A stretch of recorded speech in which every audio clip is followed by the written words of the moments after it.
একটা মেয়ে নীল শাড়ির সাথে ম্যাচিং ব্লাউজ, সাথে চুড়ি ম্যাচ করে, টিপও দেওয়া, গোলাপি ঠোঁট, কী যে লাগছে। হাতে একটা গোলাপ ফুল নিয়ে আমার দিকে এগিয়ে আসছে।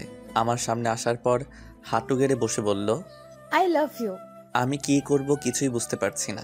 তখনই তাকিয়ে দেখি কলেজের সবাই আমাদের দিকে তাকিয়ে আছে, আর সবাই আমাদের ঘিরে ধরলো, আর সবাই বলতে লাগলো, অ্যাকসেপ্ট না করলে আজ মেরেই ফেলবো তোকে, তাড়াতাড়ি প্রপোজালটা অ্যাকসেপ্ট কর। আমি তো ভয়ে আই লাভ ইউ টু বলে দিলাম, আর সবাই চলে গেল। আমি আর মেয়েটা মাঠে একাই রয়ে গেলাম। মাঠ ফাঁকা। মেয়েটা আমাকে জড়িয়ে ধরলো, আমিও জড়িয়ে ধরলাম। মেয়েটার ঠোঁট যেন আমার দিকেই এগিয়ে আসছে। একটা ঘোরের ভিতর চলে গেলাম। মেয়েটা গোলাপি ঠোঁটটা কাঁপছে, আমার ঠোঁটটাও ওর ঠোঁটের দিকে এগোতে লাগলো। কাছাকাছি চলে আসলাম, কিন্তু আমাদের দুজনের মাঝে কে যেন পানি ঢেলে দিল। ব্যাস, মেয়েটা হারিয়ে গেল। আমি তাকিয়ে দেখি ভাবি আর ভাইয়া মিট মিট করে হাসছে। যা, স্বপ্ন ছিল কি রোমান্টিক সিন। আরে ভাবি, এটা কি করলা? জানো, স্বপ্নে তোমাদের ছোট ভাইয়ের বউ আসছিল, পুরাই একটা পরী। পরীটা নিশ্চয়ই সিনিয়র আপু ছিল। সিনিয়র ছিল কি না জানি না, বাট অনেক সুন্দরী ছিল। হয়েছে হয়েছে ভাই, তোমার না আজ কলেজের প্রথম দিন, তাড়াতাড়ি উঠে ফ্রেশ হও। আমার তো মনেই ছিল না ভাবি, কয়টা বাজে? 8:30 বাজে, উঠো তাড়াতাড়ি। আরে ভাবি, আর একটু আগে ডেকে দিবে না? বলেই ওয়াশরুমে দৌড়। ফ্রেশ হতে হতে পরিচয় দিয়ে দেয়, আমি নিলয়। সবাই আদর করে নীল ডাকে। আজকেই কলেজের প্রথম দিন। বাবা শহরের নামকরা বিজনেসম্যান, মা গৃহিণী, আমরা 2 ভাই, বোন নাই। ভাইয়া বিয়ে করেছে, আর ভাবি মানে আমার কলিজা পুরা মায়ের মতো ভালোবাসে। আর ভাবি যে বলল সিনিয়র আপু স্বপ্নে আসছিল কিনা, আসলে আমার শখ হচ্ছে সিনিয়র আপুর সাথে প্রেম করা। যাক, আমার পরিচয় দিয়ে দিলাম আর ফ্রেশও হয়ে গেলাম। নাস্তা করে বাইক নিয়ে কলেজে গেলাম। বাহ, কি সুন্দর, কোনো র্যাগিংয়ের চিহ্ন দেখা যাচ্ছে না। পরে ক্লাস শেষ করে বাসায় যাওয়ার জন্য পা বাড়ালাম, কিন্তু মাঠে নামার পর কে যেন ডাক দিল। এই যে কিউট বয়, এদিকে আসো তো, তোমার চাঁদ মুখখানা একটু দেখি। তাকিয়ে দেখি কয়েকটা মেয়ে, হয়তো আমার 2 বছরের সিনিয়র হবে। এপাশ ওপাশ তাকিয়ে আবার হাঁটা দিলাম। আরে আরে, কই যাও? এদিকে আসতে বলছি না? আমাকে বলছেন আপু? হ্যাঁ সোনা, তোমাকেই বলছি, আসো আসো। ভদ্র ছেলেদের মতো দাঁড়িয়ে বললাম, জি আপু, কি বলবেন? মেয়েটি আমার দিকে তাকিয়ে হা হয়ে তাকিয়ে আছে। ওর একটা বান্ধবী ওকে খোঁচা দিয়ে বলল, আরে এভাবে হ্যাপলার মতো দাঁড়িয়ে রইলি কেন? মেয়েটা তখনই নড়ে চড়ে আমাকে বলল, আচ্ছা তোর নাম কি? জি আপু, আমার নাম নীলয়। সবাই নীল বলে ডাকে, আপনিও ডাকতে পারেন। ডাকবো, তাই ডাকবো। তার আগে তুই আমাকে আপু বলা বাদ দে, নাম ধরে ডাকবি কেমন? কেন নাম ধরে ডাকবো কেন? আপনি আমার বড়, আমি আপু বলেই ডাকবো। ওই চুপ, আমি যা বলছি তাই করবি, ঠিক আছে? তারপর কয়েকটা মেয়ে একটা ছেলেকে আমাদের সামনে নিয়েছিল। পরে আপুটা ছেলেটাকে কান ধরে উঠবস করতে বলল। ছেলেটা বলল, আপু, এইবারের মতো মাফ করে দিন, আমি আর কোনোদিন তানিয়াকে প্রপোজ করব না। তুই কান ধরে উদ্বাস করবি নাকি কেলানি দিব? তো সাহস হয় কি করে জুনিয়র হয়ে সিনিয়রদের প্রপোজ করিস? কান ধরে উদ্বাস কর, না হলে লাঠি পিটা করব।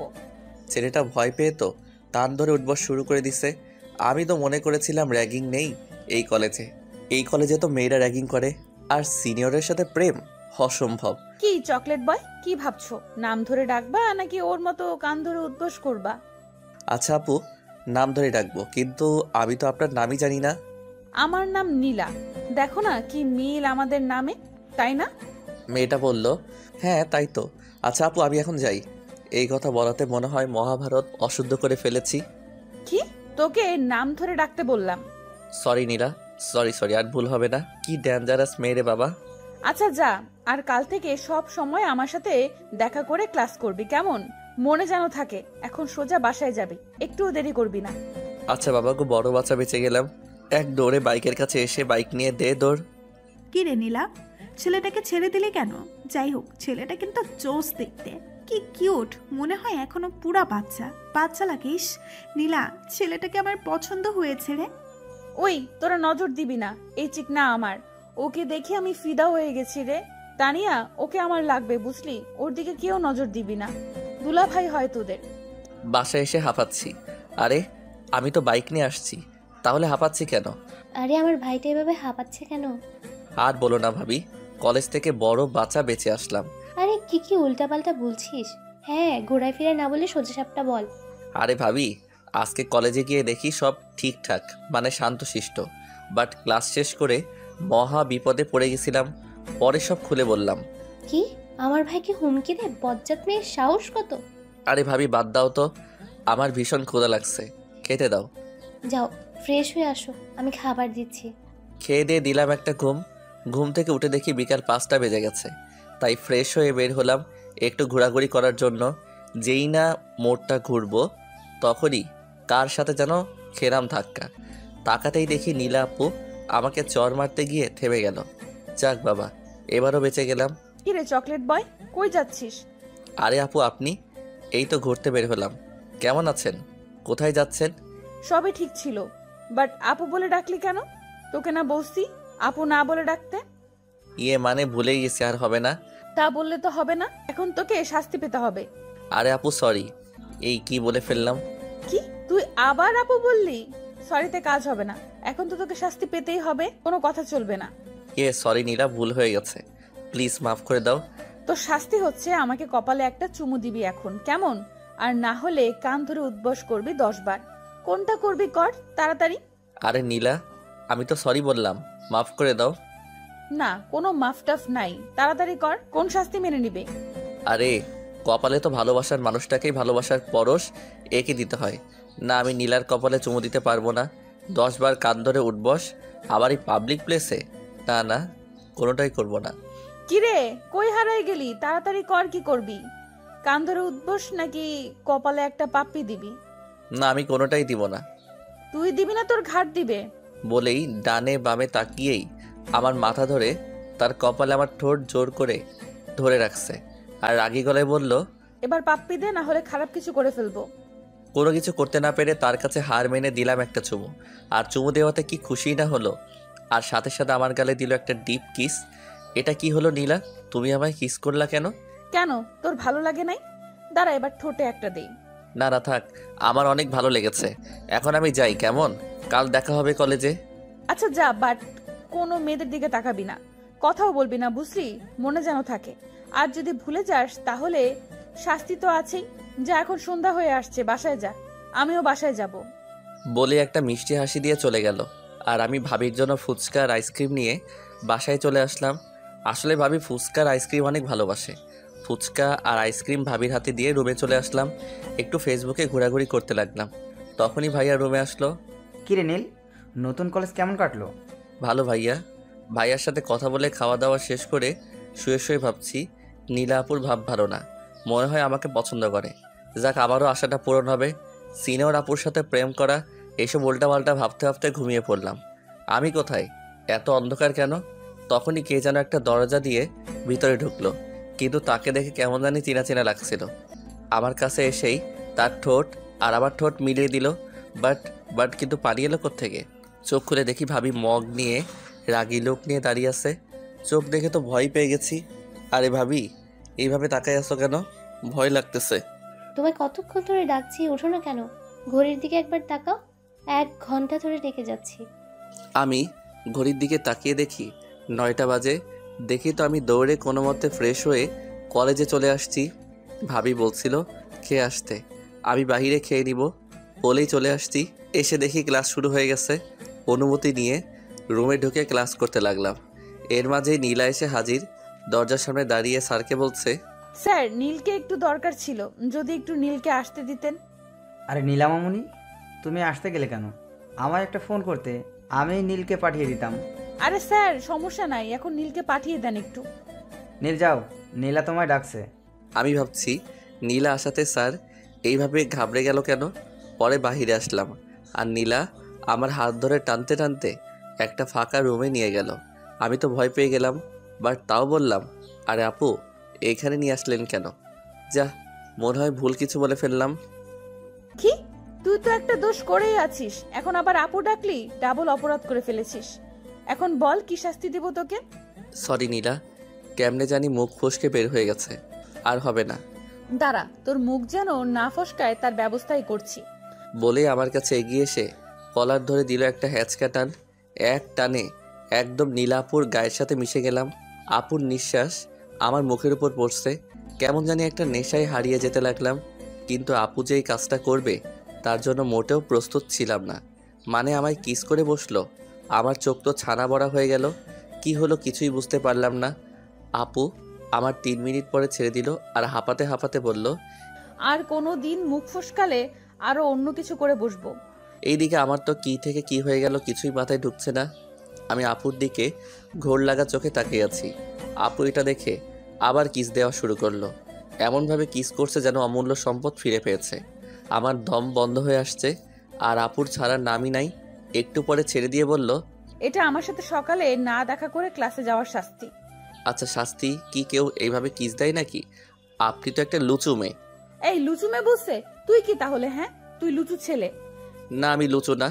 তাহলে তুই আমার সাথে রেসপন্স দিলি কেন? এই এখন কি বলবো? না মানে আচ্ছা তুমি বলো, একটা মেয়ে যদি এইভাবে হঠাৎই কিস দিয়ে বসে তাহলে তো সব ছেলেই কন্ট্রোল হারিয়ে ফেলবে, বুঝলা? শুনো, তুমি আর এইভাবে হঠাৎ হঠাৎ কিস করবা না। ওই কি বললি? আমি কিস করব না? তাহলে কে কিস করবে তোকে? হ্যাঁ, ভালো করে শুনে রাখ, আমি তোকে কিস করব। না আপনি কিস করতে পারবেন না। আপনি আমার কি হন হ্যাঁ, যে যখন তখন কিস করে বসবেন? আপনি আর কখনো কিস করবেন না। একমাত্র কিস করার অধিকার আছে আমার বউয়ের, বুঝলেন? কি? তুই বিয়ে করেছিস? আরে না, বিয়ে কেন করব? আমি আপনাকে বোঝাতে চেয়েছি যে কিস করার অধিকার শুধু স্বামী স্ত্রীর মধ্যেই হয়, কিন্তু তার বাইরে আর কারো অধিকার নেই, বুঝলেন? এখন আমায় যেতে দিন তো, বলেই হাঁটা দিলাম। ক্লাসরুমে এসে বসতে না বসতেই আমার ফ্রেন্ড বলে উঠল, কিরে নীল, নীলাপুর সাথে কি তোর ঝামেলা হয়েছে নাকি? না ঝামেলা হবে কেন? না মানে আজকে তোকে যেভাবে ক্লাস থেকে নিয়ে গেল, মনে তো হলো আজকে তোর শেষ দিন ছিল। জানিস নীলার ভাই এই শহরের সবচেয়ে বড় মাফিয়া, তাই কেউ নীলার দিকে তাকায় না। সবাই নীলা আপুকে অনেক ভয় পায়। শোন, তোর সাথে যদি নীলার কোনো ঝামেলা থাকে তাহলে মিটিয়ে নে। আরে না, তুই শুধু শুধু ভয় পাচ্ছিস। নীলার সাথে আবার কোনো ঝামেলা হয় নাই, তাই তো বলি স্যার এত ঘাবড়ে গেলেন কেন? যাই হোক, আমি ডরাই না। আমারও কি কম পাওয়ার আছে নাকি? আর নীলার ভাবসাব তো বলে দেয় আমাকে নীলা ভালোবাসে, তো আমাকে কোনোভাবে ক্ষতি করবে না। পরে ক্লাস করে বাসায় চলে আসলাম। বাসায় এসে ভাবিকে খাবার দিতে বলে রুমে চলে আসলাম ফ্রেশ হয়ে খাবার খেয়ে ভাবির সাথে গল্প করতে লাগলাম। এর মধ্যেই মা এসে হাজির। কি দুই ভাই বোনের মাঝে কি আলাপ চলছে? আমিও শুনি, বল আমায়। না কিছু না, এমনি গল্প করছি। তখনই মা বলল যে, নীল, তোকেও এখন বিয়ে দিয়ে দিব, তাহলে আমার দুইটা মেয়ে হয়ে যাবে, তখন অনেক ভালো হবে, তাই না বৌমা? হ্যাঁ মা, নীলকে বিয়ে দিয়ে দেন, তাহলে অনেক ভালো হবে। আচ্ছা বৌমা, তোমার ছোট বোনটাকে যদি বউ হিসাবে নিয়ে আসি তাহলে কেমন হয়? না মা, ওর তো এখনো পড়ালেখা অনেক বাকি, আর ও বলেছে পড়ালেখা শেষ করে তারপর বিয়ে করবে, তার আগে বিয়ে করবে না। আরে বিয়ের পরেও তো পড়তে পারবে। আচ্ছা মা, আমি বাবা মায়ের সাথে কথা বলে দেখি, তারপর আপনাকে আমি জানাবো, কি বলেন? আচ্ছা ঠিক আছে। আরে মা আমি এখন বিয়ে টিয়ে করবো না, আগে আমার পড়ালেখা শেষ হোক, তারপর ভাবা যাবে। না, আমি যা বলছি তাই হবে। বলেই চলে গেল। আরে ভাবি, তুমি তো মাকে বোঝাতে পারতে, তা না বাবাকে বলে দেখবো কি বলে। এখন দেখি তুমিও আমায় ভালোবাসো না। আরে আমার ভাইটা দেখি রাগও করতে পারে আমার সাথে। আচ্ছা ভাই সরি, তোর বিয়ে করা লাগবে না, তোর যখন মন চাইবে তখনই বিয়ে করিস। এই তো আমার কিউট ভাবি, তুমি আসলেই অনেক ভালো। ভাবির সাথে আরও অনেক ফাইজলামি করে বাইরে বের হলাম। উদ্দেশ্য হাঁটাহাঁটি। হাঁটতে হাঁটতে একটা মাঠের সামনে খেলা দেখছি, সবাই ক্রিকেট খেলছিল। অনেকক্ষণ দাঁড়িয়ে দাঁড়িয়ে খেলা দেখে যেই পিছনে ফিরে হাঁটা দিব তখনই নীলা আপু এসে হাজির। আরে নীল, কি করিস এখানে? চল একটু ঘুরে আসি সামনে থেকে। না আমি তোমার সাথে যাব না, এখন আমার একটা কাজ আছে। কি কাজ বল আগে, তারপর যা। আমার গার্লফ্রেন্ডের জন্য এখন ফুচকা, আইসক্রিম, চকলেট কিনতে হবে। কি, তোর গার্লফ্রেন্ড আছে? থাকলে থাক, ভুলে যা, আর কালকে ব্রেকআপ করে নিবি, বুঝলি? কেন ব্রেকআপ করব কেন? কারণ আমি তোকে ভালোবাসি আর তুই আমার প্রপার্টি, আর এই প্রপার্টিতে শুধু আমি থাকতে পারবো। অন্য কেউ আসলে তাকে একদম জীবিত কবর দিব, বুঝলি? আপনি আমায় ভালোবাসেন কিন্তু আমি তো বাসি না। তোর ভালোবাসা লাগবে না, আমি ভালোবাসবো। তুই শুধু কালকে ব্রেকআপ করে নিবি, বুঝলি? না হলে তো বুঝতেই পারছিস আমি কি করতে পারি। বলেই একটানে কাছে টেনে নিয়ে কিস করে বসলো। আমি তো শকড, কি করে এই মেয়ে? লজ্জা শরমের মাথা খেয়ে ফেলেছে। শোন, যা বলেছি তাই করবি, আর তোর ফোন দে। ভয়ে দিয়ে দিলাম, একটু টিপাটিপি করে, তারপর দিয়ে দিল। যা সোজা বাসায় যাবি, এদিক ওদিক তাকাবি না। বলেই গালে একটা কিস করে চলে গেল। আমিও ভাবির জন্য ফুচকা আইসক্রিম নিয়ে বাসায় চলে আসলাম, আর ভাবিকে দিয়ে কিছু সময় দুষ্টামি করে রুমে চলে আসলাম। সকালে ভাবির ডাকে ঘুম ভাঙলো। আরে ভাবি, এত সকালে ডাকলে কেন? তোমার ভাইয়া আজ কাজের জন্য দেশের বাইরে যাবে, যাও তুমি এয়ারপোর্টে দিয়ে আসো। আচ্ছা ভাবি, আমাকে তো বললো না ভাইয়া। আমিও জানতাম না, কাল রাতে এসে বললো। ও আচ্ছা, তুমি যাও, আমি ফ্রেশ হয়ে আসছি। ফ্রেশ হয়ে রেডি হয়ে নিচে নেমে দেখি ভাইয়া নাস্তা করছে। আমিও বসে গেলাম। ভাইয়া, কতদিন থাকতে হবে তোমাকে বাহিরে? এই তো 9-10 দিন। ও আচ্ছা। নাস্তা করে ভাইয়াকে নিয়ে গাড়ি নিয়ে বেরিয়ে পড়লাম এয়ারপোর্টের উদ্দেশ্যে। তখনই ভাইয়া বলল, শোন নীল, তোর ভাবি তো অনেক দিন তার বাপের বাড়ি যায় না, আর আমিও সময় পাই না, তাই আজকে তোর ভাবিকে নিয়ে কলেজ শেষ করে তোরা তাদের বাড়ি যাবি, ঠিক আছে? ওকে যাব। ভাইয়াকে নামিয়ে দিয়ে আমি ডিরেক্ট কলেজে চলে আসি। এসে দেখি তেমন কেউ আসে নাই এখনও, তাই মোবাইল নিয়ে একটু ফ্রি ফায়ার খেলা শুরু করে দিলাম। কয়েক ম্যাচ খেলার পর আমার ফ্রেন্ড অর্থাৎ শুভ চলে আসলো আর বলল, কিরে নীল, কি খবর, কি করিস? গেম খেলবি? না ভাই, আমি সব ফালতু জিনিস খেলি না। কথা বলতে বলতে দেখি নীলা আপু কলেজে ঢুকছে। আমি নীলা আপুর কাছে দেখা করতে চলে আসলাম। জানিনি তো, দেখা না করলে আবার অদ্ভুত একটা শাস্তি দেয়, তাই আগেই দেখা করা ভালো। হাই নীলা, কি খবর, কেমন আছো? তাহলে দেখি চকলেট বয়ের মনে আছে দেখা করার কথা? আরে কি বলো, মনে থাকবে না আবার? না হলে তো। না হলে কি, বল বল। না কিছু না। এইভাবে কথা বলতে বলতে ঘন্টা পড়ে গেল। আমরা সবাই ক্লাসে চলে আসলাম। প্রথম ঘন্টা শেষ করে বাইরে বের হলাম। দেখি নীলা আপুও এদিকেই আসছে। আমার চোখ আবার কলেজের গেটের দিকে গেল। দেখলাম একটা গাড়ি ভিতরে ঢুকছে। দেখে বুঝতে পারলাম আমাদের গাড়ি এটা। আমিও নিচে নেমে এলাম। দেখি ভাবি গাড়ি থেকে নামছে। আমি কাছে গিয়ে জিজ্ঞেস করলাম, ভাবি তুমি কলেজে আসলে হঠাৎ? কি করব বলো, মা বললো তোমাকে নিয়ে এখনই যেন আমাদের বাসায় যাই, তাই তোমাকে নিতে আসা। আমাকে বললেই তো হতো, আমি চলে আসতাম। না আসলে এখান থেকে আমরা আমাদের বাড়ি চলে যাব। আমি তোমার সব জামা কাপড় নিয়ে এসেছি, চলো তো দেরি হয়ে যাচ্ছে। বলেই হাত ধরে টেনে নিয়ে গেল গাড়ির কাছে। আমি বললাম, ভাবি আমিও তো গাড়ি দিয়েই আজকে কলেজে আসছি। আচ্ছা, ড্রাইভারকে বলে দেই গাড়িটা নিয়ে বাসায় যাক, আর আমরা এটা নিয়ে চলে যাই, কেমন? আচ্ছা চলো। এখন আমি ড্রাইভারকে চাবি দিয়ে ভাবির সাথে চলে আসলাম তাদের বাসায়। ওইদিকে নীলা দেখলো আর ভাবলো হয়তো এই মেয়েটাই আমার গার্লফ্রেন্ড। মানে ভাবিকে ভুল বুঝলো আর বলল, তোকে বলেছিলাম না ব্রেকআপ করে নিতে, তুই করলি না। তবে আমিও আমার জিনিস আদায় করে নিব। এই নীলা, এমন কোনো জিনিস নেই যে চাওয়া মাত্র পাইনি, আর তোকেও আমি পেয়ে যাব। তোকে না পেলে আমি নিজেকে শেষ করে দিব। বলেই কাঁদতে কাঁদতে বাসায় চলে গেল। এইদিকে আমি ভাবিদের বাসায় এসে রুমে বসে বসে ফ্রি ফায়ার খেলছি। এমন সময় ভাবির বোন মানে জান্নাত আমাকে যে রুমে দেওয়া হয়েছে সেই রুমে আসলো আর টেবিলে হাতাহাতি করতে লাগলো। তাদের বাড়ি, যা ইচ্ছা করছে করুক, আমার কি। আমি একবার জান্নাতের দিকে তাকিয়ে আবার গেম খেলায় মনোযোগ দিলাম। তখনই জান্নাত বলে উঠল, আরে আপনি তো বেশ বোরিং একটা লোক। মানে বুঝলাম না, কি বলতে চাচ্ছেন? আপনি আমাকে দেখার পরও কথা বললেন না কেন? কেন আপনাকে দেখে আমার কথা বলতে হবে? কে আপনি? না মানে আপনাকে খেতে ডাকছে আপু, তাই ডাকতে আসলাম। তো এটা বললেই তো হতো, কি সব উল্টাপাল্টা বলছিলেন। বলেই চলে আসলাম। কি ভাব, ভাব বের করব বলে দিলাম। হ্যাঁ ভাবি বলো, ডাকছিলে আমায়? খেতে বসো। দেখি সবাই বসে আছে, আমিও বসে পড়লাম। খেয়ে দে আবার রুমে এসে শুয়ে পড়লাম। আর নীলাপুর কথা ভাবছি। নীলাপুর কি আমাকে ভালোবাসে? এইসব আউল ফাউল ভাবতে ভাবতে রাতে গভীর ঘুমে পা বাড়ালাম। ঘুম ভাঙলো কারো চুরির শব্দে। মানে জান্নাত আমার কানের কাছে তার হাত ঝাঁকিয়ে চুরির পরে শব্দ করছে। আমি চোখ খুলে বললাম, কি শুরু করলেন আপনি? কি করেছি আমি? এই যে এত সকালে আমার আরামের ঘুমটা ভাঙালেন। জানেন আমার সিনিয়র গার্লফ্রেন্ডের সাথে কি রোমান্টিক স্বপ্ন দেখছিলাম। মানে সিনিয়র গার্লফ্রেন্ডকে আর আপনি প্রেম করেন? আরে তেমন কিছু না। উঠুন, এখন নাস্তা করতে হবে আর আমার সাথে আমার কলেজে যেতে হবে, বুঝলেন? নাস্তা না হয় করলাম, কিন্তু আপনার কলেজে কেন যাব? না এমনি আপনাকে একটু ঘুরিয়ে দেখাবো আমাদের কলেজটা কেমন।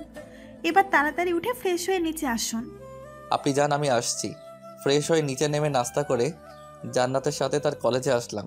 কেমন লাগছে আমাদের কলেজ? ভালোই, পরিবেশ ভালো লাগলো। চলেন আজ আর ক্লাস করবো না, ঘুরবো। ওকে চলেন। ঘোরাঘুরি করে বাসায় চলে আসলাম আর ভাবিকে বললাম, ভাবি আমার আর এখানে ভালো লাগছে না, বাসায় যাবা কবে?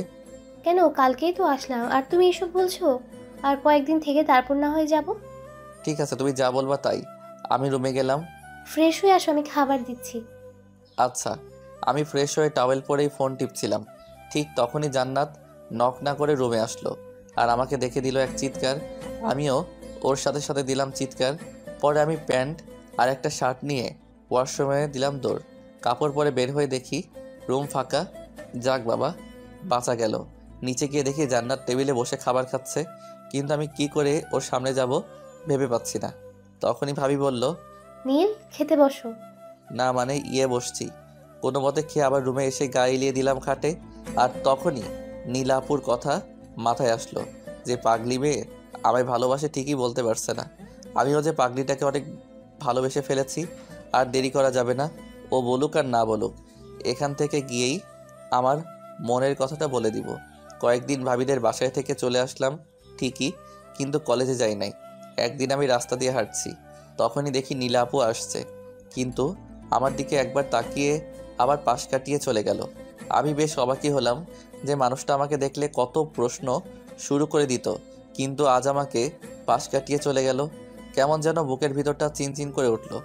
মনটা খারাপ করেই বাসায় চলে আসলাম আর রাতে না খেয়ে ঘুমিয়ে পড়লাম। পরদিন ভাবির ডাকে ঘুম ভাঙলো। এই যে আমার মিষ্টি ভাইটা, তাড়াতাড়ি ঘুম থেকে উঠুন, কলেজে যেতে হবে তো। ভাবি যাও, আমি ফ্রেশ হয়ে আসছি।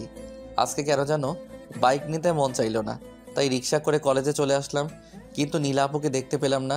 পুরো ক্যাম্পাস খুঁজেও পেলাম না, তাই মন খারাপ করে ক্লাসে চলে আসলাম। কোনো মতে ক্লাস করে বের হয়ে হেঁটে হেঁটে বাড়ি যাচ্ছি। তখনই একটা কালো গাড়ি আমার সামনে এসে দাঁড়ালো আর কয়েকজন লোক দেখে মনে হচ্ছে বডিগার্ড হবে।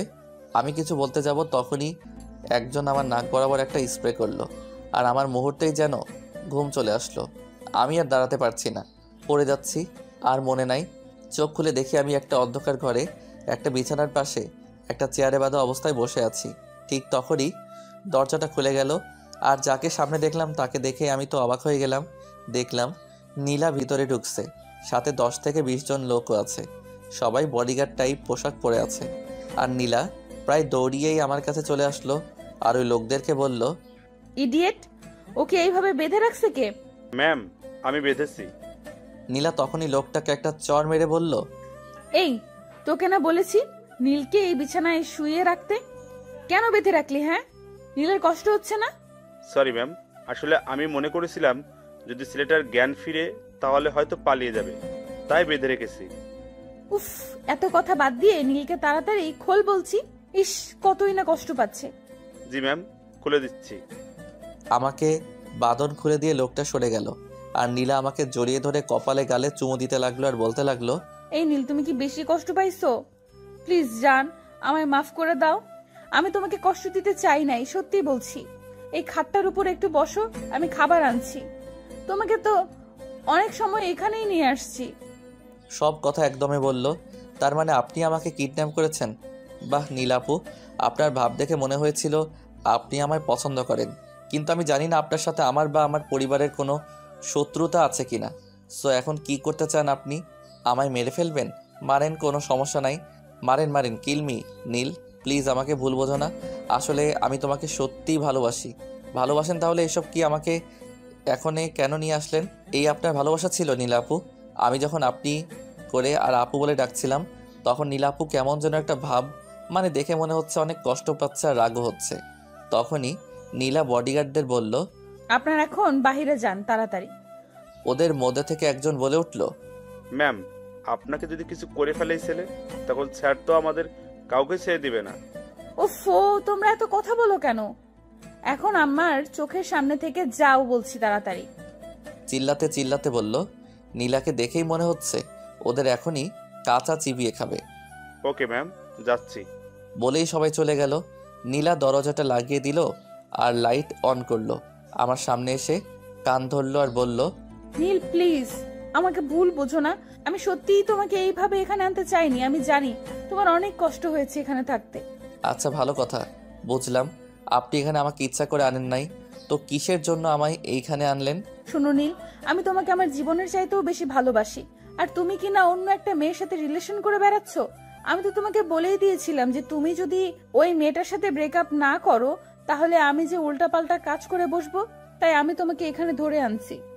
ছি নীলা আপু, আমি তোমাকে ভালোবাসি না নীলা আপু, বুঝলে? এখন আমাকে এখান থেকে যেতে দিবে নাকি মেরে ফেলবে? ভাব নিয়ে বললাম। আসলে নীলার চেহারা দেখে আর ওর রাগ দেখে এখন আমারই ভয় করছে। কি তুই ভালোবাসবি না? তোর ঘাড় আমাকে ভালোবাসবে। বলেই দিল একটা কিস। আমি ছাড়ানোর চেষ্টা করছি বাট পারছি না, কারণ আমার মাথার চুল খামচি মেরে ধরে রাখছে। আর ছাড়ানোর চেষ্টা করলেই চুল ধরে টান দেয়। এইভাবে 3 মিনিট ধরে রাখছিল। আমার দম বন্ধ হয়ে যায় অবস্থা। আরে নীলা আপু শোনেন, আমি না আপনাকে বলেছিলাম এইসব কিস টিস স্বামী স্ত্রীর মাঝে দেওয়া হয়? আপনি আসলেই একটা লুচু মেয়ে। স্বামী স্ত্রী না, দাঁড়া, তোমাকে আজকেই বিয়ে করব, একটু সময় দাও বাবু। বলেই কাকে যেন ফোন দিল আর বলল, ভাইয়া আমি তোমাকে একটা লোকেশন দিচ্ছি, তুমি তাড়াতাড়ি কাজে নিয়ে এখানে চলে আসো তাড়াতাড়ি। মানে কাজী কেন আনবে এখানে? কিছুই তো বুঝতে পারছি না। বাবু তোমার বোঝা লাগবে না, একটু পরেই সব ক্লিয়ার করে দিব, কেমন? দেখেন নীলা আপু, আমার বাবা এসব কিছু যদি জানতে পারে তাহলে পুরো শহর কিন্তু তছনছ করে ফেলবে। এই তোকে কতবার বলতে হবে তুমি করে ডাকতে? শোন, শুনে রাখ, আজই আমার আর তোর বিয়ে হবে। তারপর সব অধিকার কেমনে নিতে হয় আমিও দেখে নিব। আর তোর বাবা আমাদের খুঁজেই পাবে না, কারণ তোর মোবাইল আমি অফ করে রেখেছি, আর মোবাইলটাও আমার কাছেই। তো সব চিন্তা ভাবনা বাদ দিয়ে বিয়েটা করে ফেলো আমাকে লক্ষ্মী ছেলের মতো, কেমন সোনা? আমি জীবনেও বিয়ে করব না। আপনা বলতে না দিয়ে তুমি করে বলো বলছি। ও আচ্ছা, তোমাকে জীবনেও আমি বিয়ে করব না। আর তখন নীলার ফোন বেজে উঠলো আর নীলা বলল, একটু দাঁড়াও আমি আসছি। বলেই দরজার দিকে চলে গেল আর দরজাটা খুলে দিল। দেখলাম একজন লোক আর একটা হুজুর আসছে। আমার বুঝতে বাকি নাই যে লোকটা নীলার ভাই। তারা আমার কাছে আসলো আর লোকটা আমাকে দেখে মুচকে হাসি দিল আর নীলাকে উদ্দেশ্য করে বলল, নীলা বোন আমার, তোর দেখি পছন্দ আছে বলতে হবে। ছেলেটা একদম কিউট আর পিচ্ছি পিচ্ছি ভাব। ভাইয়া আর বলো না তো, আমার লজ্জা লাগে। যাক বাবা, এই মেয়ে নাকি লজ্জা পায়। হয়েছে, আর লজ্জা পেতে হবে না। তো কাজী সাহেব বিয়ে পড়ানো শুরু করেন। না, আমি বিয়ে করব না আপনার বোনকে। আরে কি যেন নাম? ও হ্যাঁ, নীল। দেখো বিয়ে করবে কিনা আমি জানি না, তো আমার বোন তো তোমাকে ঠিকই বিয়ে করেই ছাড়বে, বুঝলে? শোনো নীলা, তুই এখন কিভাবে ওকে রাজি করবি তোর ব্যাপার। কাজী সাহেব আপনারা বিয়ে পড়ানো শেষ হলে আমাকে ডাক দিয়েন, কেমন? আমি এখন বাইরে থেকে একটু ঘুরে আসি। আর নীলা, এই ছুরিটা রাখ, কাজে দিবে। Bye, best of luck my dear sister. ভাইয়া তুমি রিল্যাক্সে বাহির থেকে একটু ঘুরে আসো, কেমন? তারপর নীলার ভাই বাহিরে চলে গেলেন আর নীলা আমাকে খাটের উপর বসিয়ে দিল আর কাজীকে বলল, এবার শুরু করেন। কাজী সাহেব সব কিছু মানে বিয়ের খুতবা পড়ে নীলকে বলল, বাবা বলেন কবুল। না আমি বলবো না। আর নীলা আমাকে বলল, প্লিজ নীল বলে দাও, না হলে কিন্তু খারাপ কিছু করে ফেলবো। তুমি যা ইচ্ছা করো, তাও বলবো না। আর নীলার রাগ মাথায় উঠে গেছে। দেখ আমি ভালোই ভালোই বলছি, বলে ফেল, না হলে একদমই ছুরি চালিয়ে দেব। দাও ছুরি চালাও, আমার গলায় চালিয়ে দাও, সমস্যা নাই। সত্যি সত্যি নীলা আমার বুকে একটা টান মেরে দিল, কিন্তু অল্প কেটেছে, রক্ত বের হচ্ছে। আর রাগী গলায় বলল, বল, না হলে এবার সত্যি সত্যি গলায় চালিয়ে দিব। না বলবো না। দাঁড়া, তোকে আমি মারবো না, আমি এখন নিজেকেই শেষ করে দিব।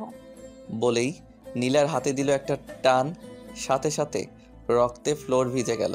তখন মনে হলো আমার বুকে কে যেন অনেক জোরে আঘাত করলো। পরে নীলা আবার বলল, বাবু প্লিজ বলে ফেলো। আমি চুপ, কোনো কথা বের হচ্ছে না আমার মুখ দিয়ে। আমাকে চুপ থাকতে দেখে নীলা আবার হাতে দিল ছুরি দিয়ে টান। তখন আমি আর সহ্য করতে না পেরে চোখ বন্ধ করে বলে ফেললাম, কবুল কবুল কবুল। কবুল বলাতেই নীলা আমাকে জড়িয়ে ধরলো। তখনই কাজী বলল, মামুনি আপনি এখন বলুন কবুল। নীলা সাথে সাথে কবুল কবুল কবুল। যেই তাড়াতাড়ি বলল বাবারে, কাজী আলহামদুলিল্লাহ বলল। ওইদিকে নীলা আস্তে আস্তে জোরে একটা চিৎকার দিল আর বলল, নীল তোমার অনেক কষ্ট হচ্ছে তাই না বাবু, একটু দাঁড়াও। বলে একজনকে ডাক দিল। সাথে সাথে একটা বডিগার্ড চলে আসলো আর বলল, আর নীলা বলল, এখনই ফার্স্ট এড বক্সটা নিয়ে আসুন। লোকটা চলে গেল। আর নীলা আমার বুকের কাটা অংশে হাত দিয়ে কান্না করছে আর বলছে, দেখো নীল, আমি কত খারাপ তাই না, তোমাকে কষ্ট দিচ্ছি। এইদিকে নীলার হাত দিয়ে যে রক্ত পড়ছে তাতে ওর কোনো খেয়ালই নাই। সে আমাকে নিয়ে ব্যস্ত হয়ে পড়ে আছে, কিন্তু আমি ওর সাথে কোনো কথাই বলছি না। বডিগার্ড ফার্স্ট এইড বক্স নিয়ে আসলো আর নীলা বক্সটা নিয়ে আমার বুকে ব্যান্ডেজ করতে লাগলো, কিন্তু নীলার হাত দিয়ে রক্ত পড়েই চলেছে। তাই আমি ওর হাত ধরে তুলা আর স্যাভলনটা কেড়ে নিলাম, নিয়ে নীলার হাত ওয়াশ করতে লাগলাম। আর নীলা আমার দিকে এক নজরে তাকিয়ে আছে। আমি ব্যান্ডেজ করে নীলাকে বললাম, এখন আমাকে বাড়িতে যেতে দাও প্লিজ, আর পাগলামো করো না। আমার মা বাবাকে তুমি চিনো না, হয়তো এতক্ষণে পুরা শহরটা তছনছ করে ফেলেছে। তখনই নীলার ভাই চলে আসলো আর বলল, কোনো চিন্তা করিও না, তোমার বাবা মা এখন রিল্যাক্সে ঘুমাচ্ছে। মানে ঘুমাচ্ছে মানে কি? আসলে আমি তাদেরকে ম্যানেজ করে ফেলেছি। মানে তোমাকে যখন আমার বোন এখানে তুলে নিয়ে আসে, আমি তখন তোমাদের বাসায় যাই তোমার আর নীলার বিয়ের কথা বলতে। কিন্তু নীলা যে তোমাকে তুলে এখানে নিয়ে আসছে আমি তা জানি না। আমাকে ফোন দিয়ে বলে তোমাকে এখানে নিয়ে আসছে, আরও বলে তুমি নাকি অন্য একটা মেয়েকে ভালোবাসো। তখন নীলা একটা প্ল্যান করে, তোমার মাকে যেন আমি বলি তুমি নীলাকে আর আমাকে দুজনকে ভালোবাসো, আর নীলার আজ বিয়ে, তাই তুমি নীলাকে নিয়ে পালিয়েছো। আমিও নীলার কথাগুলো তোমার মাকে বলি। আমি মনে করেছিলাম তোমার মা হয়তো রেগে যাবে, কিন্তু না, তোমার মা 2 হাত তুলে দোয়া করতে লাগলেন যে, হে আল্লাহ, তুমি এতদিন পর আমার ছেলেটাকে একটু চালাক বানালে। আল্লাহ আমার ছেলে আর আমার বৌমা যেন সহি সালামতে থাকে। তুমি আমার ছেলের বউ আর আমার ছেলেটাকে একটু দেখে রাখিও, আমিন। আমি তো তোমার মায়ের কথা শুনে অবাক। কি বলে তোমার মা? তারপর তোমার মা তোমার বাবাকে ফোন দিয়ে বলে তোমার অ্যাকাউন্টে যেন টাকা পাঠিয়ে দেয়, আর বলে তুমি নাকি বিয়ে করেছো। মানে সব খুলে বলে। তোমার বাবাও হয়তো অনেক খুশি। যাই হোক, এখন চলো, বিয়ে তো আমার বোন তোমাকে করবেই ফেলবে। চলো এখন বাসায় চলো, তোমাদের বাসর সাজানো হয়েছে। বাসন মানে? আরে পাগল, বিয়ে হয়েছে না, বাসর করতে হবে তো। তখন নীলা বলে উঠল, ভাইয়া আমার কিন্তু লজ্জা লাগছে। আমি নীলার দিকে তাকিয়ে দেখি নীলার মুখ লাল হয়ে গেছে লজ্জায়। মনে মনে ভাবছি, বাসর না, চলো আগে তোমার বাসর আমি বের করব। তখনই নীলা বলল, কি এত ভাবছো? চলো বাসায় যেতে হবে। আমি নীলার কথা ভাবনা থেকে বের হয়ে বললাম, আচ্ছা চলো। আমি বাহিরে বের হয়ে তো অবাক, দেখে অনেকগুলো গাড়ি, আর একটা গাড়ি ফুল দিয়ে অনেক সুন্দর করে সাজানো। আমাকে আর নীলাকে সাজানো গাড়িতে বসিয়ে দিয়ে নীলার ভাই অন্য একটা গাড়িতে বসলো আর গাড়ি চলতে শুরু করে দিল। নীলা আমাকে বলল, সরি নীল, কেন? তোমাকে এইভাবে বিয়ের করার জন্য। আসলে তোমাকে হারানোর ভয় একটু বেশি হচ্ছিল, তাই প্লিজ নীল, তুমি ওই মেয়েটাকে ভুলে যাও। দেখো আমি তোমাকে অনেক ভালোবাসবো। আমি বললাম, জীবনেও না, আমি কখনো তোমাকে স্বামীর অধিকার দিব না তোমায়। আর নীলা তখনই বলে উঠল, দেখা যাবে, বাসায় চলো আগে। কার অধিকার কে কিভাবে আদায় করার সে নিজেই আদায় করবে। বলেই একটানে কাছে এনে কিস করে দিল। ছি নীলা, তুই সবসময় এত কিস করো কেন? ড্রাইভার আছে না গাড়িতে? তো কি হয়েছে? তুমিই তো বলেছিলে স্বামী স্ত্রী একে অপরকে কিস করতে পারবে, তাই তো তোমাকে বিয়ে করেই ফেলেছি। আমি আমার বরকে কিস করছি, তাতে ড্রাইভারের কি? তখনই ড্রাইভার বলল, ম্যাম, আমি কিছু দেখি নাই। নীলা তখন আমার দিকে চোখ বড় বড় করে তাকিয়ে আছে। আমি বললাম, কি কিস করো এখন আমায়? করবে না? করো করো। মজা নিচ্ছ? আর একটু সময় পরে টের পাবা কিস কত প্রকার ও কি কি। বলেই আমার বুকে মাথা রাখলো। আমি সরাতে চাইলাম, বাট নীলা শক্ত করে জড়িয়ে ধরে আছে, তাই বৃথা চেষ্টা করলাম না সরানোর। আমার ভালোই লাগছিল যে নিজের বউকে জড়িয়ে ধরে আসি, কিন্তু প্রকাশ করিনি। আমি প্রায় ঘুমিয়েই পড়েছি নীলাকে জড়িয়ে ধরে। তখনই ড্রাইভার বলল, স্যার, ম্যাম, আমরা বাসায় চলে আসছি। আমি চোখ খুলে দেখি বিশাল একটা বাড়ি, কিন্তু অবাক হইনি, কারণ আমাদের বাড়িটাও অনেক বড়। নীলা নেমে গেল আর আমি বসেই আছি গাড়িতে। আমি গাড়ি থেকে নামছি দেখে নীলা আমার হাত ধরে টেনে নামালো আর টানতে টানতে বাড়ির ভিতরে নিয়ে গেল। ভিতরে নিয়ে গিয়ে ডিরেক্ট নীলার রুমে। ও মা, রুমে এসে দেখি রুম সাজানো, দেখে রাগও উঠলো। তাই নীলাকে বললাম, এসব কি? কেন দেখছো না বাসর ঘর? আচ্ছা দাঁড়াও। বলেই আলমারি খুলে একটা শেরওয়ানি আনলো আর বলল, এটা পরে নাও। হাতে ধরিয়ে দিয়ে আবার আলমারি খুলে একটা লাল শাড়ি বের করলো। আমি শেরওয়ানি হাতে নিয়েই দাঁড়িয়ে আছি। তখন বলল, পরবে না, দাঁড়াও। বলে বডিগার্ড বডিগার্ড বলে চিৎকার করা শুরু করলো। তখনই 2 জন লোক চলে আসলো আর নীলা তাদের বলল, তোমরা নীলকে সাজিয়ে দাও, আমি ভাবির কাছ থেকে শাড়ি পরে আসি। আমি এসে যেন দেখি নীলকে সাজানো হয়েছে। বলেই চলে গেলে এই মেয়ে সবসময় আমাকে মাইন্ডকার চিপায় ফেলে দিয়ে নাচতে নাচতে চলে যায়। তখনই বডিগার্ড একটা বলে উঠল, স্যার প্লিজ পড়ে নেন, না হলে আমরা কিন্তু জোর করে পড়িয়ে দেব। না আমি পড়বো না, তোমরা যাও এখন এখান থেকে। সরি স্যার, পারবো না, ম্যামের অর্ডার আছে। আপনাকে না সাজিয়ে আমরা কোথাও যাব না। বলেই একজন আমার 2 হাত খপ করে ধরে ফেললো, আর আরেকজন শেরওয়ানিটার ভাঁজ খুলতে লাগলো। তখন আমি বললাম, তোমরা বাহিরে যাও, আমি রেডি হচ্ছি, কেমন? এ তো স্যার আপনি আসলে একটা বুদ্ধিমান লোক। বলেই দুজনেই বাহিরে চলে গেল। কিছু করার নাই, আমি ফেসে গেছি, সব পরে নিলাম, গিয়ে আয়নার সামনে দাঁড়ালাম। বাহ, সুন্দর লাগছে তো। নীলা এমনিতেই পাগল হয়েছে, আবার আমার এই সাজে দেখলে মনে হয় আজ রাতে কিছু একটা করবেই। তখনই দরজায় খটখট শব্দ গিয়ে দরজাটা খুলে দিলাম। দেখি নীলা শাড়ি পরে দাঁড়িয়ে আছে। আমি নীলাকে দেখে আবার ক্রাশকে বসলাম। নীলাও আমার দিকে হা করে তাকিয়ে আছে। ঘোর ভাঙলো নীলার ভাবির কাশিতে। নীলার ভাবি বলল, এইভাবে তাকানোর সময় আরও পাবে, এখন খাবারটা খেয়ে নাও। নীলার হাতে খাবার দিয়ে মুচকে একটা হাসি দিল। তখন নীলা ভাবিকে বলল, সব ঠিক মতো দিয়েছো তো ভাবি? তখন নীলার ভাবি নীলার কানে কানে কি যেন বলল, আর নীলা লজ্জা পেয়ে ভাবিকে বলল, যাও তুমি, তুমি না ভাবে অনেক শয়তান। হয়েছে হয়েছে, একটু পরেই বুঝবি কে শয়তান। বলেই আবার একটা হাসি দিয়ে আমার গাল টেনে দিল আর বলল, ভাই আমার বোনটাকে আজ একটু শয়তানি শিখিয়ে দিও কেমন। আর শোনো, তুমি না অনেক কিউট, তোমার গালটা এত নরম কেন? তখন নীলা বলল, ভাবি তুমি আমার বরের উপর নজর দিও না তো, তুমি তোমার বরকে সামলাও গিয়ে এখন। এদের ননদ ভাবির কথা শুনে লজ্জায় মাটির নিচে চলে যেতে মন চাইছিল। যাই, তোর ভাইকে একটু দেখি গিয়ে কি খবর। বলেই আবার আমার কানের কাছে এসে কানে কানে বলতে লাগলো, ভাই বিড়ালটা ভালোভাবে মারবে কেমন? তখনই নীলা ভাবিকে বলল, ভাবি তুমি নীলের কানে কানে কি বললা? না বোন, কিছু বলি নাই। বলে একটা হাসি দিয়ে চলে গেল। তখনই নীলা আমার হাত ধরে ভিতরে নিয়ে গেল আর বলল, এখন খাবারটা আগে খেয়ে নাও তো। বলেই আমার মুখের সামনে একটা লোকমা তুলে দিল। আমি বললাম, খাবো না, আমি কিছুই খাবো না। নীলার চোখ নিমিষেই লাল হয়ে গেল আর আমিও ভয় পেয়ে গেলাম। আচ্ছা আচ্ছা দাও, খাচ্ছি। ভয়ে ভয়ে নিলাম, আর অনেক ক্ষুধাও লেগেছিল, সারাদিন খাওয়া নাই। পরে নীলা পানি খাইয়ে দিল। খাবার খাওয়ার পর থেকে কেমন জানি গরম লাগতে শুরু হলো। ক্রমশ নীলার উপর নেশা লাগা একটা ঘোর কাজ করা শুরু করে দিল। তখনই নীলা আমাকে জড়িয়ে ধরলো। আমার পুরা হুঁশ আছে, কিন্তু নিজেকে কন্ট্রোল করতে পারছি না। না চাওয়া সত্ত্বেও নীলার উপর ঝাঁপিয়ে পড়লাম। প্রথমে ঠোঁটে কিস করলাম, তারপর ঘাড়ে। বুঝতে পারছি দুইজনেরই নিঃশ্বাস ঘন হয়ে যাচ্ছে। এ যেন এক অন্যরকম একটা ফিলিংস দুজনের। হারিয়ে গেলাম এক সুখের সাগরে। হোক না ভালোবাসার পূর্ণতা। সকালে ঘুম ভাঙলো ঠোঁটে কারোর নরম স্পর্শে। চোখ খুলে দেখি নীলা কিস করছে। আমিও তার সাথে সাড়া দিতে লাগলাম। কত সময় ছিলাম বলতে পারবো না। নীলা আবারও আমার দিকে দুষ্টু চাহনিতে তাকিয়ে আছে আর মিটমিট করে হাসছে। নীলার গালটা একেবারে লাল হয়ে আছে দেখেই বোঝা যাচ্ছে লজ্জার সাথে সে অনেক যুদ্ধ করছে। তারপরও সে কামনার দৃষ্টিতে আমার দিকে তাকিয়ে আছে। তখনই আমি নীলাকে হ্যাঁচকা টানে কলের উপর বসালাম আর শক্ত করে জড়িয়ে ধরলাম। কি সিনিয়র বউ, এত লজ্জা পাচ্ছ কেন? পিচ্চি জুনিয়র বর, তুমি না অনেক ফাজিল, তাতে ঘুমাতে দাও নাই। এই শোনো শোনো, তুমি মনে করেছো খাবারের নেশা মিশালে আমার কিছুই মনে থাকবে না? সব মনে আছে। আমি না তুমি আমাকে ঘুমাতে দাও নাই। ইয়ে মানে ধ্যাৎ পিচ্চি।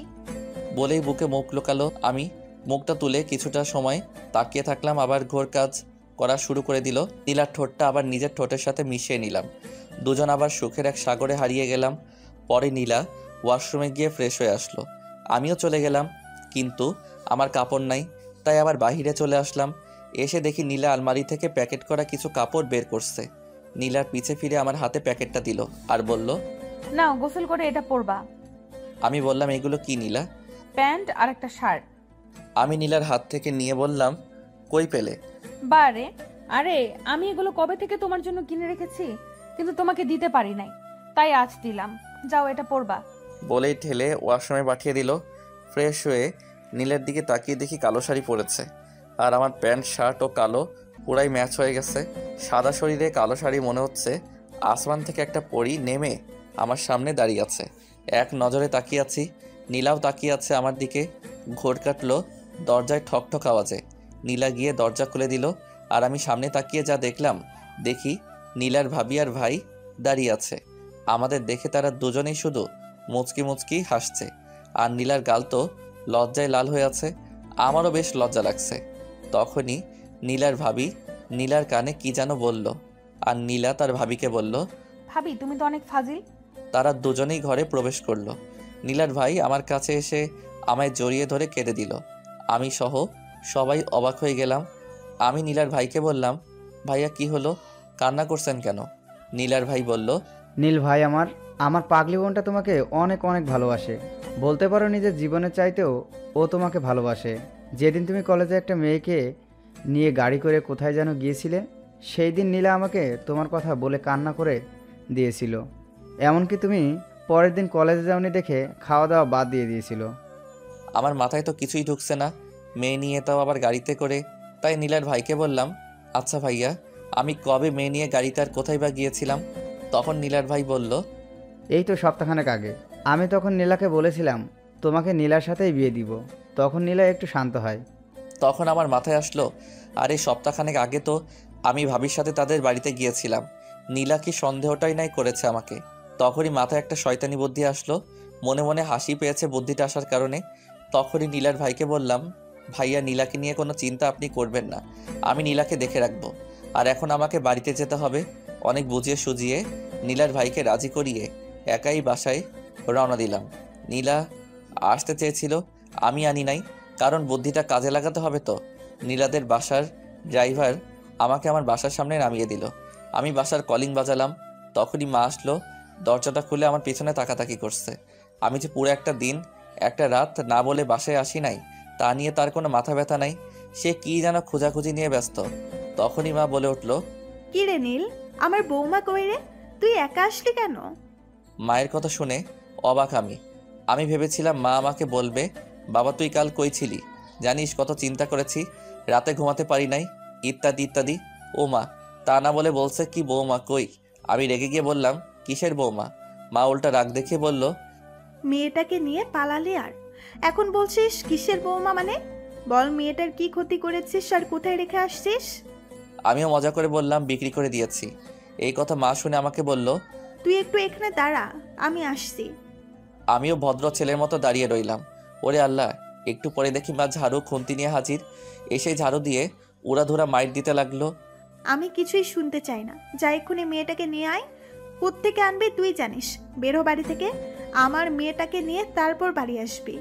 আর বলতে লাগলো, বলেই দরজা মুখের উপর ঠাস করে বন্ধ করে দিল। তখনই ভাবি এসে মাকে বলতে লাগলো, কি হয়েছে মা, এত চিল্লাচিল্লি কিসের? মা ভাবিকে বলতে লাগলো, বাতরটার সাহস হয় কি করে বলতো? বৌমা কালকে মেয়েটাকে নিয়ে পালিয়েছিল আর সকালে একাই বাড়ি ফিরেছে। হ্যাঁ, মেয়েটাকে কোথায় রেখে আসলো? তাই ঝাড়ু পিটা করে বের করে দিয়েছি। মেয়েটাকে সাথে করে না আনা পর্যন্ত ওকেও বাড়িতে উঠতে দেব না। তখন ভাবি মাকে বলতে লাগলো, আম্মু, আপনি আমার ভাইটাকে ঝাড়ু দিয়ে মারলেন। হয়তো তোমার ভয়ে মেয়েটাকে আনতে পারিনি। তখনই মা ভাবিকে বলতে লাগলো, শুধু তোমার আদর পেয়ে পেয়ে মাথায় উঠেছে। তুমি যাই বলো, আজ তোমার কোনো কথাই আমি শুনবো না। বাদরটা বউ সাথে আনলে বাড়িতে আসবে, না হলে ওর এই বাড়িতে জায়গা হবে না। আমি দরজার বাহির থেকে সব শুনে বুঝতে পারলাম নীলাকে বাড়িতে না আনলে মা বাড়িতে উঠতে দিবে না। তাই হাঁটা দিলাম নীলাদের বাড়ির উদ্দেশ্যে। কিছু দূর এসে ভাবিকে ফোন দিলাম। ভাবি রিসিভ করে কান্না কান্না কণ্ঠে বলতে লাগলো, ভাই তুই চিন্তা করিস না, একটু ওয়েট কর। মা শান্ত হলেই আমি লুকিয়ে দরজা খুলে দেব। আরে ভাবি, আমি নীলাকে নিয়ে আসতেছি 1 ঘন্টার মধ্যে। তোমার একটা কাজ করতে হবে। কাজটা হলো তোমাকে নীলার সামনে আমার গার্লফ্রেন্ডের অভিনয় করতে হবে। কেন কেন অভিনয় করব কেন? আরে ভাবি, যা বলছি তাই করবা, বুঝলা? বলেই কলটা কেটে দিলাম। এটাই আমার শয়তানি বুদ্ধি মাথায় ঘুরপাক খাচ্ছিল। আমাকে সন্দেহ করে দাঁড়াও, সন্দেহ করাচ্ছি। রিক্সা করে চলে আসলাম নীলাদের বাসায়। দিলাম কলিং। খুলে দিল নীলার ভাবি। আমাকে দেখে বলতে শুরু করলো, কি ভাই, বউকে ছাড়া থাকতে মন চাইছে না? বলেই দিল একটা হাসি। আমি লজ্জা পাচ্ছি ভাবি বুঝতে পেরে নীলাকে ডাক দিল। নীলা আমাকে দেখে অস্থির হয়ে বলতে লাগলো, বাবু তোমার কি হয়েছে? তুমি না এই মাত্র গেলে, রাস্তায় কিছু হয়েছে? আরে কিছুই হয় নাই, তুমি তাড়াতাড়ি রেডি হয়ে নাও, তোমাকে বাড়িতে নিয়ে তারপর যাব, আর একজনের সাথে পরিচয় করিয়ে দিব, তাড়াতাড়ি করো। নীলা এমন কথা শুনে মনে হয় অনেক খুশি হলো, তাই আমার হাত ধরে রুমে নিয়ে আসলো আর সব গোছগাছ করতে লাগলো। তখনই নীলার ভাবি হাজির। আমাদের গোছগাছ দেখে একটু অবাকই হলেন। তাই নীলাকে বললেন। কি রে, সব গোছগাছ করছিস কেন? তখনই নীলা বলল।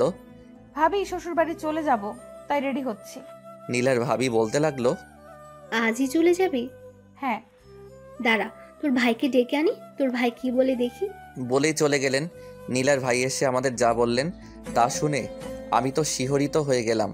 নীল, আমি আগেই ভেবেছিলাম তোমাকে খুব তাড়াতাড়ি নীলাকে নিতে আসতে হবে, কারণ তোমার মাকে যখন বানিয়ে বলেছিলাম তুমি নীলাকে নিয়ে পালিয়েছো, তখন তোমার মা বৌমা পাগল বোঝালে। নীলার ভাই বলল। বলেই নীলার ভাই আর ভাবি হাসাহাসি করতে লাগলো। ভাইয়া ভাবির কাছ থেকে বিদায় নিয়ে নীলাকে বাসায় আসলাম। এবার কলিং দিতেই মা আবারও দরজাটা খুলে দিল। মনে হয় দরজার সামনে দাঁড়িয়েছিল। নীলা মাকে সালাম করতে গেলে মা ধরে সালাম করতে দিল না। মা তো নীলাকে দেখে অনেক খুশি হলেন। তখন মা আমাকে বলতে লাগলো। ইস, মিষ্টি একটা মেয়েকে তুই কষ্ট দিস, তোর তো সাহস কম না? তখনই নীলা মাকে বলল। মা, আপনার ছেলে আমাকে সব সময় শুধু শুধু বকা দেয়। আমি অবাক নয়নে নীলার দিকে তাকালাম। নীলা তো নিজেই আমাকে ব্ল্যাকমেল করে বিয়েটা করলো। আমায় সবসময় সে নিজেই আমাকে ধমকের উপরে রাখে। যেদিন থেকে আমার আর নীলার দেখা চিন্তামো না, এই মেয়েকে ঠিক তখন থেকেই আমার উপর অধিকার খাটায়। আর এই মেয়ে মাকে বলছে আমি নাকি সবসময় বকা দেই। কি মিথ্যুক রে! নীলার কথা শুনে মা আমার 14 গোষ্ঠী উদ্ধার করতে লাগলো। আর নীলা মিটমিট করে হাসতে লাগলো। তখন দেখি ভাবি এইদিকে আসছে। আমি ভাবিকে চোখের ইশারা দিয়ে আমার রুমে যেতে বললাম। ভাবিও মুচকি একটা হাসি দিয়ে আমার রুমের দিকে হাঁটা দিল। নীলা ভাবিকে দেখে নাই এখনো।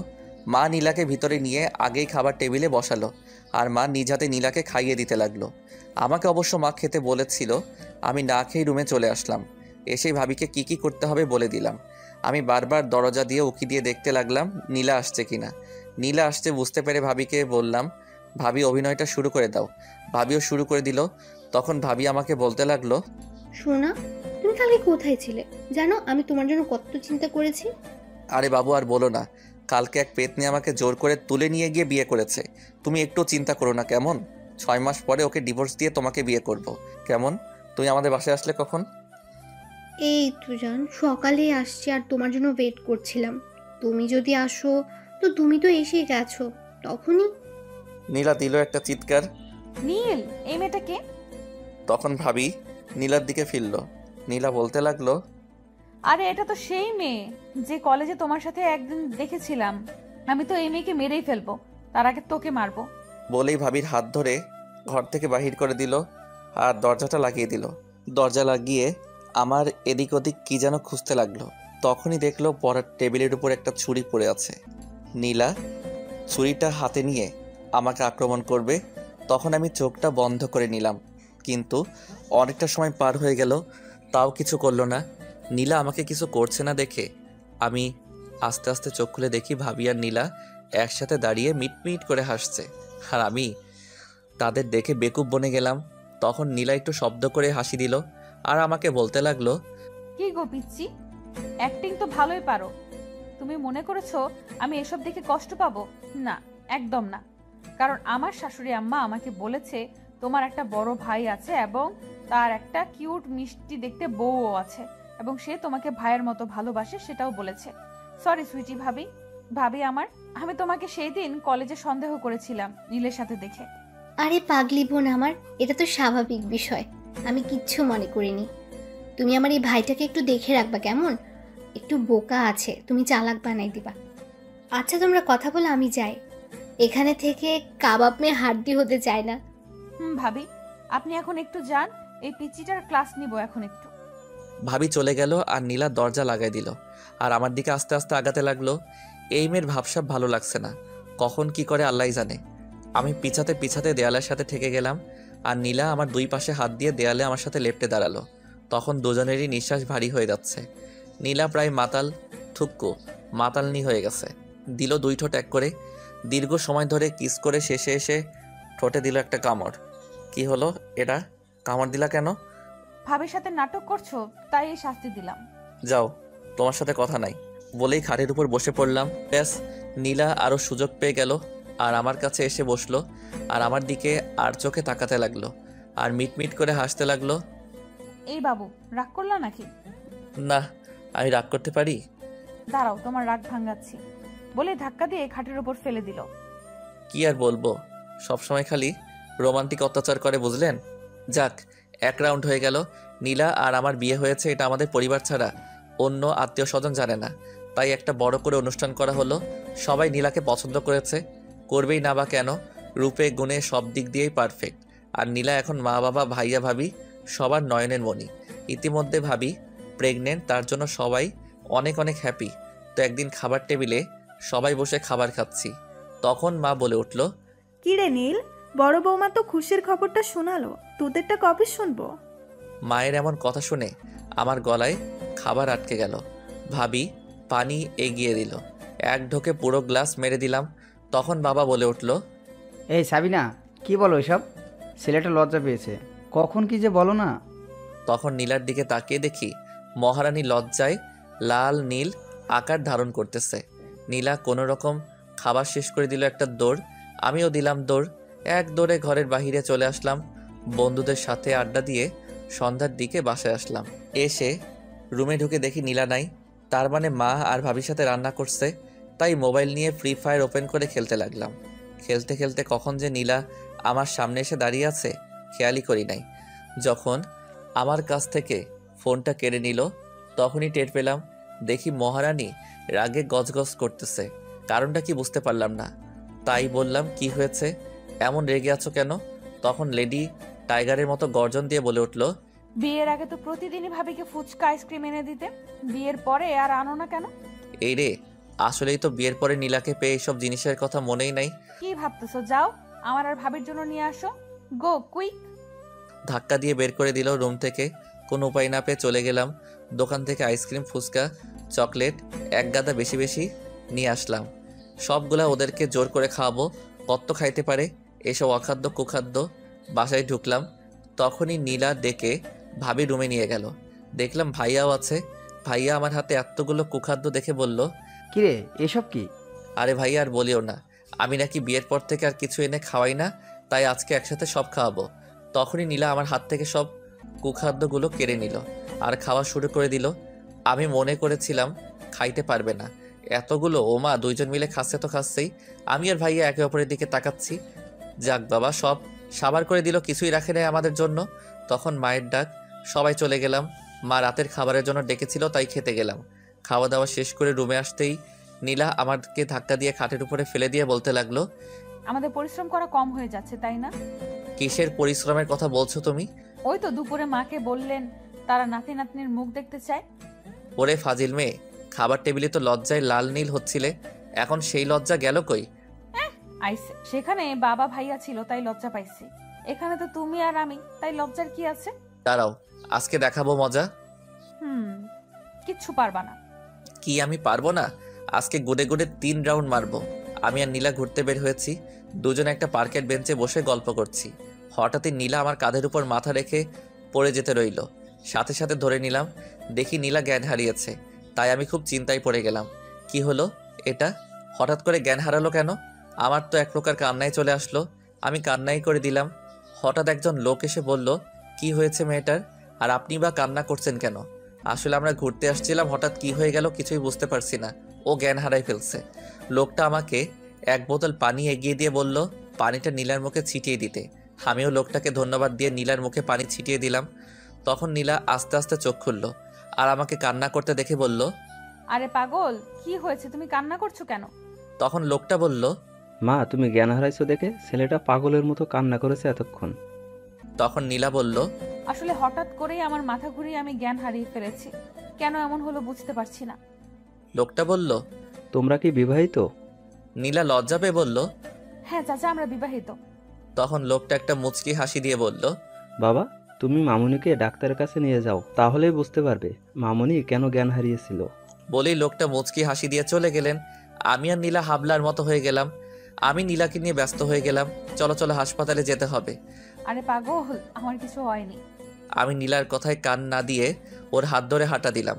পার্কের বাহিরে এসে রিক্সা নিয়ে ডিরেক্ট হসপিটাল। ডাক্তার ওকে দেখে চেক আপ করে আমাকে বলল, আরে মিল সাহেব, মিষ্টি নিয়ে আসেন আগে, তারপর বলবো আপনার ওয়াইফের কি হয়েছে। আমি আবালের মতো বলতে লাগলাম, ডাক্তার সাহেব আপনার মাথা ঠিক আছে? নীলা অজ্ঞান হয়ে গিয়েছিল আর আপনি এই বিষয় নিয়ে মজা করছেন। তাড়াতাড়ি বলুন ওর কি হয়েছে, ওর কিছু হলে আমি কিন্তু মরেই যাব। আগে মিষ্টি, তারপর বলবো, না হলে বলবো না। কি আর করার, আমার চিন্তা হতে লাগলো। আর শালার ডাক্তারের 14 গোষ্ঠী উদ্ধার করতে লাগলাম। নীলাকে সেখানে রেখে মিষ্টি আনতে গেলাম। শালার বেটা ঘুষখোর, রোগের কথাটা বললেই হতো, আমি টাকা দিয়ে দিতাম। তার আগে মিষ্টি রাখবে। গালি দিতে দিতে মিষ্টি নিয়ে বেটা বজ্জাতের কেবিনে গেলাম। গিয়ে দেখি তারা হাসাহাসি করছে।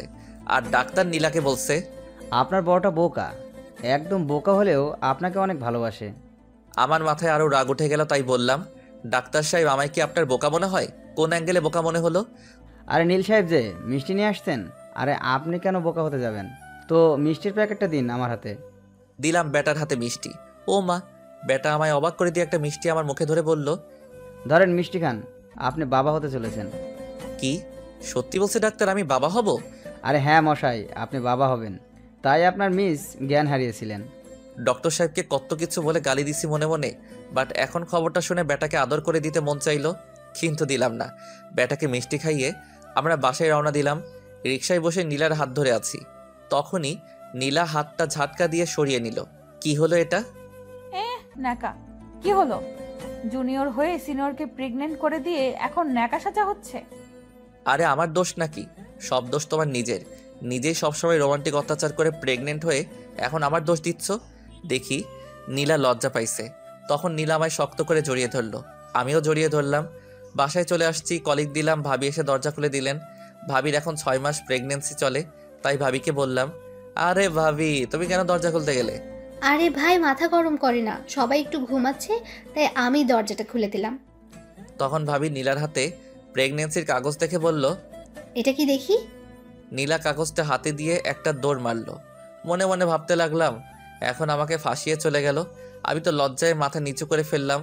ভাবি রিপোর্টটা পড়ে আমাকে বলল, বাহ ভাই, তুমি তো কামাল করে দিয়েছো, সিনিয়র বউটারে শেষমেশ মা বানাই দিলা। আরে ভাবি তুমিও না, বলেই আমিও ঘরে দৌড় দিলাম। ভাবি তো হাসতে হাসতে গড়াগড়ি খাচ্ছে। আমায় আর নীলাকে লজ্জা পেতে দেখে রুমে এসে দেখি নীলা রুমে নাই, বেলকনিতেও নাই, ওয়াশরুমের দরজা বন্ধ। তার মানে ওয়াশরুমে আছেন। আমিও খাটের উপর ধপাস করে বসে পড়লাম। নীলা ওয়াশরুম থেকে বের হয়ে ডিরেক্ট আমার কলার চেপে ধরলো। আরে বাবা, কি করছো? ছাড়ো। না, ছাড়বো না। লুচু পোলা কোথাকার? এই লুচু মানে? আমি আবার কি করলাম? আইসে, সে কি করছে জানে না। তাই তো, আমি কি করলাম? এই পিচ্ছি, তোমার শরম লজ্জা বলতে কিছু নেই? আছে তো, অনেক লজ্জা আছে, বাট শরম নাই। হা হা হা। আবার বলে শরম নাই। সিনিয়রের প্রেগনেন্ট বানায় দিলা, বলে কি না তার শরম নাই, আবার বলে লজ্জা আছে। তো আইসে নিজে সবকিছু জোর করে করবে আর দোষ দিবে আমাকে। আচ্ছা, আমি আর কিচ্ছু করব না, আর তুমিও করবা না, বলেই কলা ছাড়িয়ে খাটের উপর শুয়ে পড়লাম। এই যা, এইটুকুতেই রাগ? দাঁড়া, তোর রাগ বার করছি। শুয়ে চোখ বন্ধ করে আছি। তখনই নীলা এসে সুরসুরি দিতে লাগলো। এই পিচ্ছি, কই যাবা রাগ করো, তাও আবার আমার উপর? সাহস কত বড়! হ্যাঁ, রোম্যান্স করবে কি না তা রাগ করে শুয়ে থাকা হচ্ছে? আরে নীলা, কি শুরু করলা? হ্যাঁ, এত সুরসুরি দিচ্ছ কেন? ঘুমাতে দাও, আমার ঘুম পাইছে। কি, তোমার ঘুম পাইছে? এইদিকে ফিরো প্লিজ, রাগ করো না, এই যে কানে ধরছি। তা কানটা কার ধরেছেন, আমারটা না আপনারটা? আরে পিচ্ছি বর, বোঝো না কেন? হ্যাঁ, যেটা তোমার সেটা আমার, আর যেটা আমার সেটা তো আমারই। তবে রে, দাঁড়াও, মজা দেখাচ্ছি, বলে জড়িয়ে ধরলাম। আমি জানি তুমি এখন কি চাচ্ছ। তা কি চাচ্ছি? দিব? মানা করছে কে? না, পরে আবার আমারই দোষ হবে, তাই দিব না। এই যা শয়তান পোলা, তোর কিচ্ছু দেওয়া লাগবে না, আমি নিজেই নিতে পারবো।